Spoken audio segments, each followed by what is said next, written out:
Hey, it's Danny, and in this video I'm going to show you how I built this multifunctional tool cart thing.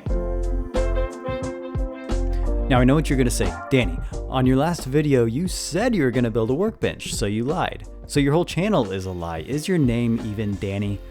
That is my name, but here's the thing. I've never built a workbench and I want it to not suck. So I thought it'd be wise to try out some of my ideas at a smaller scale to see what works and what doesn't. And boy, am I glad I did. Let's check it out. One of these ideas, as you just saw, is creating an L-shaped symmetrical leg.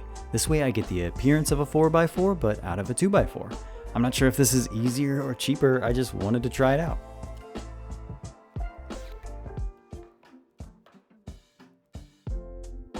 Next, I'm building out the base using the cart's tabletop as size reference. This way I don't have to worry about measuring, and to be honest, I'm still not that great at reading a tape measure. I used pocket holes for the connections and some clamps to maintain square. When attaching this way, I usually shoot brad nails to keep the boards from slipping while I drive in the screws.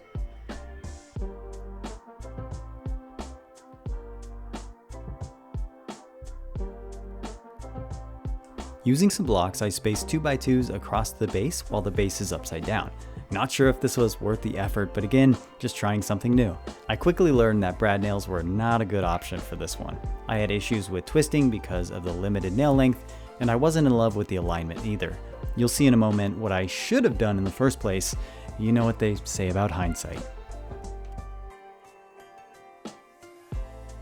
Here's the alignment I wasn't in love with. Because the outside 2x4s still had a rounded edge, it gave the appearance of the slats sticking up. Luckily there was enough play that I could hammer them down a bit.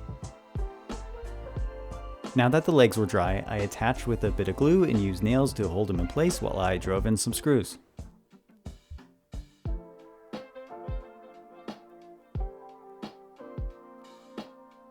Next up, the top frame. This will mostly serve to square up the cart as well as allow me plenty of real estate to attach from underneath. Again, pocket holes to the rescue, this time a face clamp being enough to secure the joint in this orientation.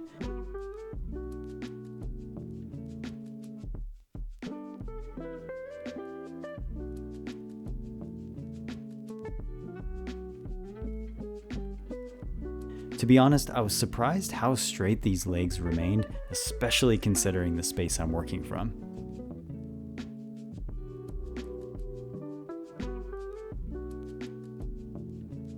I used a strip of plywood to give these slats the support they deserve. Oh, hear that thunder? That was crazy. If I decided to do this for my workbench, I'll probably attach these supports first, then glue and nail them into this board from above. This top was entirely made out of scraps of plywood. I'm not sure if you've noticed the mountain of scrap in the background, but I have plenty to go around. It was just a little warped, but nothing some clamps and screws couldn't handle.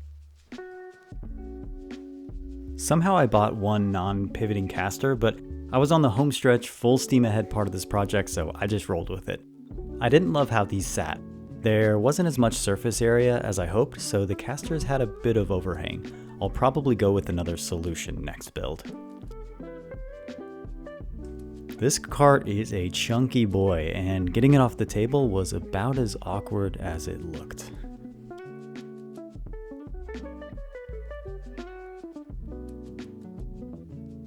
Once on the floor, I was convinced my measurements were off.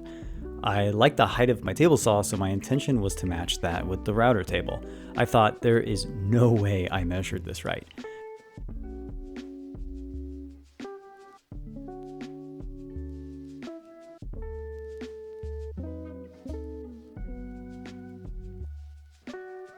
I still wasn't convinced, so I had to wheel it over to check.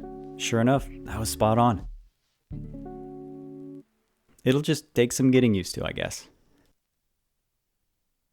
However, the drill press isn't even close. My end goal is to find a home for all of my randomly placed tools, so I had an idea to include my belt sander, which should solve two problems at once.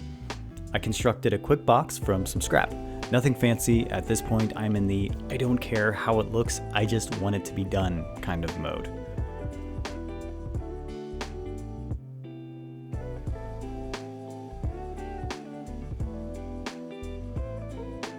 This is my go-to method for a quick box using plywood scrap.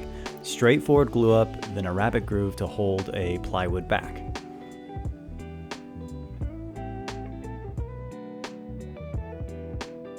I chiseled out the rounded corners to make way for the backing. As you can probably tell, I try to measure using reference anytime that I can.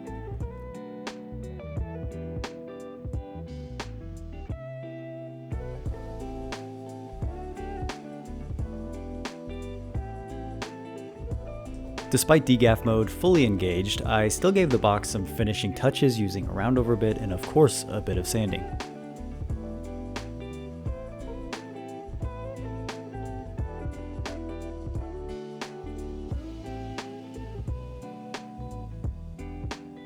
Get it done mode does have its downsides, one being oversight. I built the box a little too deep, but the table saw made quick work of that issue.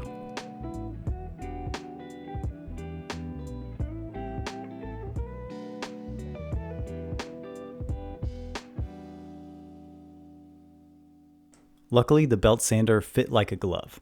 Not only that, the height was perfect for my drill press. I'd say this was meant to be. And with that, this project is done.